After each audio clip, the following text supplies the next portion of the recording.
Assalamualaikum Boboto, salam dunia. Saya doakan di hari ini teman-teman semua selalu dikasih kesehatan dan keselamatan dalam jalani segala aktivitasnya. Amin.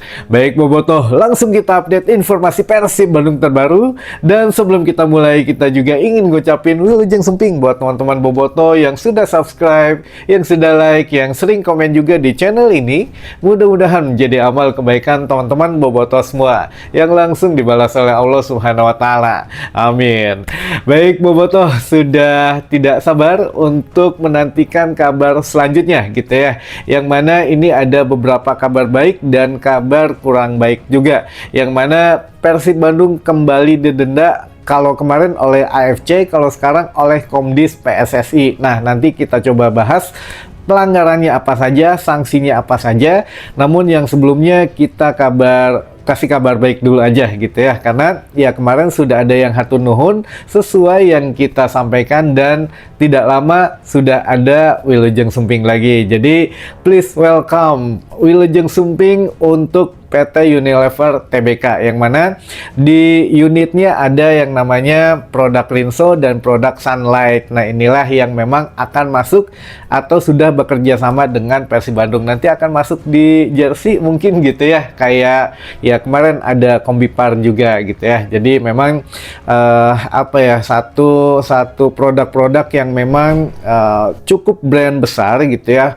Ada Insto, ada Kombipar yang terakhir. Jadi dari satu perusahaan. Nah, ini juga ada satu perusahaan dari PT Unilever, yaitu Rinso dan Sunlight. Nah, ini memang ada mengeluarkan produk khusus juga untuk Rinso, ada Beckham edisi special edition katanya untuk produk Rinso-nya segera meluncur, teman-teman. Nah, ini dengan kerjasama yang memang saya yakin nilainya juga sudah mendekati Indofood, jadi lumayan besar lah, karena ini perusahaan multinasional gitu ya, jadi perusahaan internasional juga teman-teman, yang mana wah luar biasa lah untuk segi nilai ininya. Saya pikir lumayan gitu ya untuk mendatangkan beberapa kejutan lagi ke depannya teman-teman. Jadi alhamdulillah kita syukuri saja Persib Bandung tidak kekurangan sponsor musim ini, karena berbanding lurus gitu ya. Kalau kemarin ada yang nanya lebih baik juara atau lebih baik bisnis, jadi ya juara itu membawa bisnis lebih baik, sehingga ya sekarang waktunya beriringan teman-teman. Ya mana Persib tidak perlu susah payah mencari sponsor, tapi sponsor yang bersusah payah masuk ke Persib untuk kali ini. Alhamdulillah gitu ya teman-teman. Baik, kita lanjutkan yang mana dari kerjasama ini juga menjadi kabar baik teman-teman. Di antaranya Persib saat ini sudah sah menjelma menjadi satu klub yang mempunyai market value terbesar di ASEAN, teman-teman. Di ASEAN ini ya biasanya didominasi oleh klub Malaysia, klub Singapura, klub Brunei, klub Singapura gitu ya, klub Vietnam. Nah, sekarang Persib Bandung berada di posisi kelima gitu ya, posisi kelima dari klub-klub raksasa yang ada di ASEAN, teman-teman. Yang pertama itu tentu saja klub Malaysia JDT, lalu yang kedua ada klub dari Thailand Buriram United, lalu yang ketiga ini ada klub dari Vietnam yaitu Nam Dinh, lalu peringkat 4 masih dari Thailand yaitu Bangkok United, teman-teman, dan kelima ini ada Persib Bandung. Persib Bandung naik satu itu menggantikan Lion City Seller yang di peringkat 6, teman-teman. Jadi memang ini juga semuanya happy ending lah, mudah-mudahan gitu ya, dengan bertambahnya sponsor, dengan menaiknya market value Persib Bandung, dengan pemain-pemain yang mungkin sudah bertaraf internasional juga datang ke Persib ini. Wah, luar biasa lah untuk dampak ke depannya. Saya pikir pemain bintang, pemain mahal pun pasti bakal melirik gitu ya, siapa itu Persib Bandung, apalagi kita tampil di 16 besar Piala Champion Asia atau ACL 2. Nah, ini ya menaikkan satu nilai baru lagi untuk Persib Bandung. Dan Lanjut teman-teman, ini berita yang baik lah pokoknya ya gitu ya. Jadi kalau untuk finansial insya Allah Persib sudah mencukupi, tapi jangan lupa juga karena Persib juga banyak yang harus dibiayai gitu ya. PT PBB bukan hanya Persib saja. Jadi ya kita doakan saja semakin lancar dan semakin banyak sponsor atau investor yang memang sudah kita nanti-nantikan gitu ya untuk membawa Persib Bandung lebih dikenal lagi di dunia internasional. Baik, itu sekilas kabar baiknya. Lalu ada kabar yang kurang baik juga teman-teman, yang mana ini menyiratkan bahwa kita memang harus terus berliterasi, terus mengedukasi karena awal daripada denda sanksi ini berawal dari ya keterbukaan informasi yang masih rendah gitu ya, minimnya literasi kepada teman-teman bobotoh. Tapi alhamdulillah kalau yang mampir ke channel kita itu insya Allah lah ini yang sudah memiliki literasi yang baik gitu ya, yang bagus, karena dari awal sampai akhir rata-rata sudah memahami gitu ya konteks pembicaraannya. Jadi ada yang baru lihat apa namanya tuh judul langsung berkomentar. Nah, ayo mangga teman-teman dibiasakan dulu menonton dulu gitu ya, menonton dulu baru berkomentar karena biar tahu isi videonya tuh apa ya. Contoh kayak tadi Martin Pas 100% akhirnya gitu ya. Jadi kan tidak disebutkan ke Persib Bandung, nah dikiranya ke Persib Bandung. Nah, inilah mungkin yang baru bergabung atau yang memang selewat gitu ya. Wah, ada kabar Martin Pas, begitu ngelihat belum ditonton videonya gitu ya, langsung komentarnya ini agak-agak sedikit bagaimana gitu ya. Makanya yuk sama-sama kita tingkatkan literasinya dan juga ya sedikit menambah wawasan gitu ya kalau mampir ke channel kita. Insya Allah ada manfaatnya teman-teman. Baik, kita lanjutkan. Jadi untuk kabar kurang baiknya adalah Persib Bandung setelah kemarin didenda oleh AFC kurang lebih 503 juta rupiah dari 3 kesalahan gitu ya, dan itu pun ya sudah mulai diperbaiki oleh Persib Bandung, tapi ya setengah lagi memang murni kesalahan dari teman-teman bobotoh. Kalau di AFC ini kan ada penyalaan flare juga gitu ya, yang dalam ya lumayan cukup banyak gitu ya, dan itu menyumbang denda paling tinggi. Jadi kalau di AFC ini tidak main-main, dendanya sampai dengan 500 juta rupiah dengan 3 kesalahan saja. Nah, di Komdis ini kita juga ada 3 kesalahan di 2 pertandingan yang berbeda gitu ya. Jumlahnya total 115 juta rupiah. Kalau ditotalin lagi dengan yang AFC sekitar 620 jutaan teman-teman, atau ya lumayan gitu ya, setengah miliar lebih gini untuk denda yang harus dibayarkan kurang dari 1 bulan teman-teman gitu ya. Luar biasa lah. Jadi denda apa saja yang dikenakan oleh Komdis? Yang pertama, pada saat Persib Bandung tandang ke Kediri, yaitu menghadapi Persik Kediri. Nah, ini Persik Kediri menghadapi Persib Bandung. Untuk klub Persib sendiri didenda 25 juta rupiah karena adanya supporter tamu. Nah, ini memang agak sedikit ya kumaha gitu ya, udah dilarang tapi masih tetap ada. Jadi denda 25 juta rupiah untuk kehadiran supporter Persib di Kediri. Nah, yang pertama ini dari pertandingan Persik menghadapi Persib. Lalu yang kedua, pertandingan laga kandang antara Persib Bandung menghadapi Persija Jakarta. Teman-teman, nah ini mohon disimak baik-baik. Jadi biar teman-teman juga tahu poinnya gitu ya, tidak menyalahkan pihak manapun, kita harus introspeksi ke diri sendiri saja. Yang pertama teman-teman, menghadapi Persija Jakarta ini kita mendapatkan 2 sanksi. Yang pertama, sanksi pelemparan botol dan benda-benda yang masuk ke dalam lapangan itu ada di sebelah barat dari VIP malah teman-teman gitu ya, dari selatan dan dari barat gitu ya. Nah, ini benda-benda ya seperti botol dan benda yang lainnya katanya. Nah, ini juga memang cukup lumayan gitu ya dendanya teman-teman, sehingga ya oke lah gitu ya, kita sadar saja karena memang ada gitu ya lemparan itu.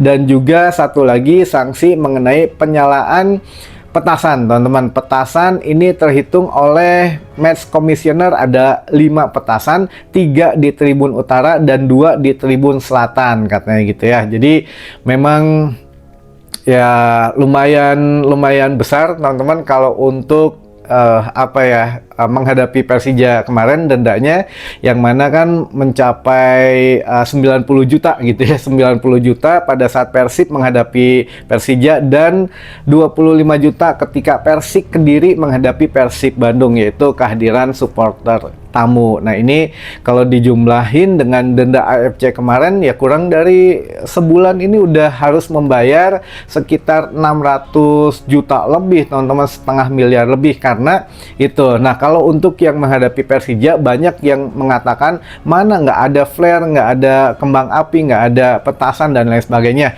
Nih perlu teman-teman ketahui, flare memang tidak ada, adanya di luar stadion dan itu di luar perimeter stadion. Oke, kita sudah memperingatkan di luar perimeter stadion itu, di luar gerbang stadion ya teman-teman. Kalau selama di luar gerbang aman, pokoknya mau apapun itu aman, tidak masuk ke ranahnya Komdis. Tapi kalau di dalam dalam gerbang stadion, walaupun tidak di dalam stadionnya ya, di gerbang stadion lah. Kalau di GBLA tuh masuk ring kedua teman-teman, di ring kedua ada flare walaupun bukan di tribun, itu tetap kena gitu ya, karena itu masih masuk dalam perimeternya stadion. Nah ini banyak bobotoh yang masih belum tahu atau batasnya mana saja gitu ya yang menjadi kewenangan Komdis untuk memberi sanksi. Nah ini kita kasih tahu juga teman-teman. Jadi ya selama masih ada di lingkungan stadion, di dalam gerbang stadion, itu masih masuk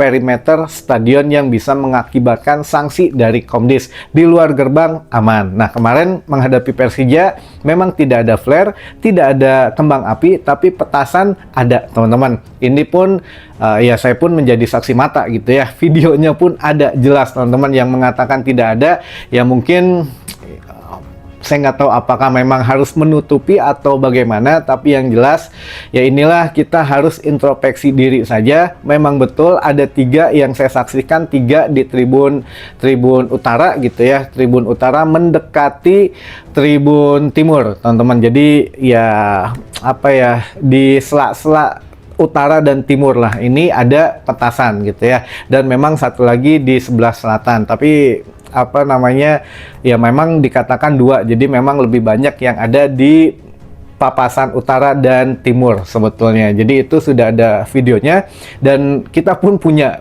rekaman videonya. Jadi tidak ada yang bisa dibantah bahwa memang ada petasan teman-teman gitu ya. Jadi ya sudah, kita balik lagi, Panpel juga sudah sekuat tenaga mengantisipasinya dengan cara body checking sudah 2 kali sebetulnya. Jadi ya balik lagi lah ke kita, niat datang ke stadion mendukung atau memang ingin bersenang-senang dengan dirinya dan juga dengan teman-temannya, itu yang memang harus dirubah pola pikirnya gitu ya teman-teman.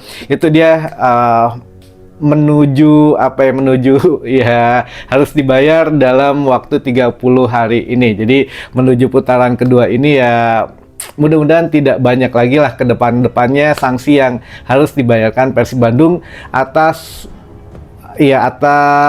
pola kita sendiri gitu ya. Jadi mudah-mudahan dikurangi masalah-masalah yang mengganggu keuangan Persib Bandung gitu teman-teman. Baik, selanjutnya ada beberapa pertanyaan yang masuk ke tim redaksi dan juga teman-teman yang ingin disapa katanya. Mangga kita bacakan hari ini. Yang pertama, sistem online teh pan untuk mempermudah, tapi kok masih kudu nukerin tiket. Oh, jadi gini, bobotoh ini punten gitu ya, kalau memang online memang produknya dari manajemen Persib Bandung, dan ini juga untuk mempermudah untuk kenyamanan dan keamanan gitu ya. Namun kenapa harus nukerin tiket? Yang pertama, ini bukan keinginan manajemen Persib untuk menukarkan tiket. Ini keinginan dari pihak keamanan, yaitu pihak kepolisian, harus ada penukaran tiket. Nah, alasannya ya untuk keamanan, untuk memfilter, jadi biar tidak yang tidak bertiket ya di ring 4 aja udah dibalikin katanya. Nah, kalau tidak nukerin tiket, nggak ada yang tahu katanya pihak kepolisian, iya bobotoh lain atau ini yang mau nonton ke stadion bukan gitu ya. Takutnya rusuh ketika datang ke stadion. Memang benar adanya, tapi manajemen sebetulnya ingin ya tidak menukarkan tiket lagi, makanya mau diadakan face recognition gitu ya, atau sistem tap dari barcode langsung ke mesinnya, langsung masuk gitu ya. Cuma masalahnya ada kendala dari fasilitas di GBLA, yaitu internetnya masih belum belum bisa menyanggupi gitu ya, karena ya satu dan lain hal, dan juga fasilitas mesinnya pun belum bisa diadakan teman-teman, karena itu ya lumayan harganya gitu ya. Kalaupun ada paling kita bisa nyewa katanya gitu ya, nyewa di vendor, tapi ya belum ada pembahasan lagi mengenai itu karena keburu dilarang oleh pihak kepolisian, sehingga ya Kang Adi sendiri ya udahlah kewelah, mau misalkan udah diizinin baru kita gaskeun. Ya sekarang bukannya Persib Bandung nggak mau ada penukaran tiket, justru penukaran tiket ini diharuskan oleh pihak kepolisian. Itu poinnya ya Kang. Jadi bukan Persib Bandung yang mengadakan untuk penukaran tiket. Lalu yang kedua, bukannya pas udah keajak ya kan? Iya betul, udah keajak, makanya Akang ini harus nonton dari awal sampai akhir gitu ya, karena kita memberikan informasi pasti ya ada poinnya di situ, karena ya kita membiasakan diri, bukan hanya sekilas kan. Kalau di media sosial tuh kurang dari semenit baca selesai, tapi kita nggak tahu, masih banyak pertanyaan dan belum jelas gitu ya, belum clear. Nah, kita perjelas gitu, makanya video panjang ini biar lebih dijabarin lah, oh ternyata begini, ternyata begitu, bukan hanya membaca. Jadi ya literasi mendengarkan pun harus dipertahankan gitu ya. Jadi sudah kita jelaskan di video selanjutnya. Kalau yang tidak nonton sampai selesai pasti nanyanya gitu, loh bukannya udah keajak dan bukan keajak, ya memang gitu ya. Lalu selanjutnya, Kurzawa main mual Kang lawan Solo, nggak akan dimainin teman-teman. Jadi sepertinya tidak akan dibawa, dan memang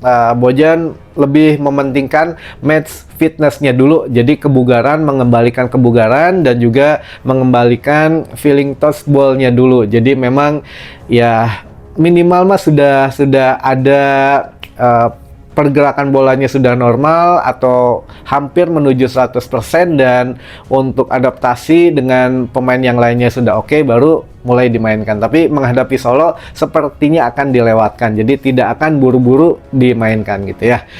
Kemungkinan yang menghadapi itu Malut atau langsung ke Ratchaburi di ACL 2. Baik, selanjutnya kita Kurzawa kumaha Kang kabarna? Sudah selesai, alhamdulillah katanya kita tuh sudah selesai, makanya bisa ikut latihan. Tapi ada satu dokumen yang katanya transfer perpindahan dari klub sebelumnya ke sini gitu ya, ke federasi kita atau apalah namanya, saya lupa. Ada dokumen-dokumen yang lainnya yang harus diserahkan, makanya saat ini Kurzawa dan Dion Mark gitu ya, ini masih belum bisa didaftarkan di I-League, jadi masih belum bisa main teman-teman gitu ya. Lalu selanjutnya oh udah, mungkin selanjutnya mah kita bacakan teman-teman yang ingin disapa katanya. Baik, yang pertama ada Bobotoh dari Majenang, ada juga Bon Jopi dari Cidadap Girang, ada juga Bobotoh di Garsela, ada juga Viking Ranjeng Bandung, ada Kang Denny Konon di Cihamplas Cililin, ada dari Bobotoh di ND Flores NTT, ada juga Bobotoh di Maroko, wah luar biasa. Lalu ada juga Bobotoh atau Bon Jopi di Tangerang, ada Kang Ujang di Korsel, ada Bobotoh di Otista, ada Kang Doni Cipatik, lalu juga Bobotoh di Tampomas Sumedang Larang, ada Bobotoh di Cianjur, ada Bobotoh di Tambun Bekasi, di Cipatujah, di Selangor Malaysia, lalu ada Abah di Cigadung, ada juga di Pandan Sari Haur Kuning Kuningan, ada Bobotoh di Sawah Lunto, ada juga di Kuningan Luragung, ada di Ciluluk, ada dari Gudeg Magnius Cimahi Cihanjuang, ada dari Tanjung Priuk Jakarta Utara, ada Bobotoh di Gadobang, ada juga Ibu Sepuh di Cianjur, ada Abah Oman di Padalarang, ada juga Teh Lili di Sukabumi, ada juga Viking Majenang Cilacap, ada Kang Widi Wahlan Karangtengah Sukabumi, ada Bobotoh di Jero Pangkalan Salau, ada juga Magelang Jateng, ada Mang Engkus di Cikampek, ada juga Langen Sari Banjar Pataruman, lalu Kang Nanang Tiger Boy Manonjaya Tasik, lalu juga Viking Taiwan, Kang Wayang Ezawanta, ada Abah Hari di Jogja, ada Bobotoh di Ibun Majalaya, ada dari Ciledug Taman Sari Tasik, ada dari Bobotoh Banten, ada juga di Purwakarta, ada Viking Rengas Dengklok Karawang, ada juga Viking Cijatem Sukanegara Cianjur Selatan, ada Bobotoh juga di Windu Herang Kuningan, ada di Cicalengka, ada di Solokan Jeruk Majalaya, ada di Sancang Garut, dan terakhir Bobotoh Kebumen. Hatur nuhun Bobotoh atensinya, mudah-mudahan bisa menambah satu wawasan baru buat teman-teman Bobotoh semua. Sampai ketemu lagi di informasi selanjutnya. Wassalamualaikum Bobotoh, salam dunia.